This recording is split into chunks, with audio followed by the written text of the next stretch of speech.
नींदें वो सारी नहीं, आप कराची जाके अच्छा चले आपको प्राइम मिनिस्टर ने कहा जी आप उनके आगे तो बच्चे हैं, आपको जवाब देना मुनासिब नहीं समझा, और मियाँ साहब के बारे में जो उन्होंने कहा उसके ऊपर क्या कहेंगे?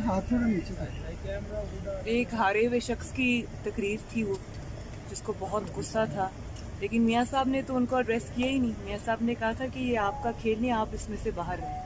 अच्छा मैडम क्या ये बड़ों की लड़ाई में छोटों का कोई काम नहीं।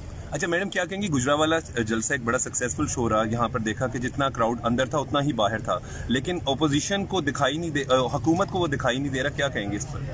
हुकूमत को कुछ भी नहीं दिखाई दे रहा है। इंशाअल्लाह ताला हुकूमत को थोड़े दिनों में सब नजर आ जाएगा। ये अब तहरीक फैसला कौन हो रही है? इंशाअल्लाह।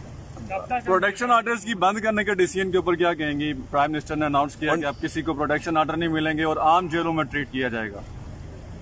पहले भी आम जेलों में ट्रीट किया गया था। अगर कोई ये समझता है कि जेल में कोई सहूलियात थी तो वो गलत समझता है। ये जो धमकियां है ना, ये किसी और को दें। और गिरफ्तारियों से खौफ ज्यादा तो नहीं? 2 दफा गिरफ्तार होके 4-4, 5-5, 6-6 महीने जेल काट आए हैं। अब गिरफ्तारी से किसका खौफ? जो खौफ था वो भी खत्म हो गया।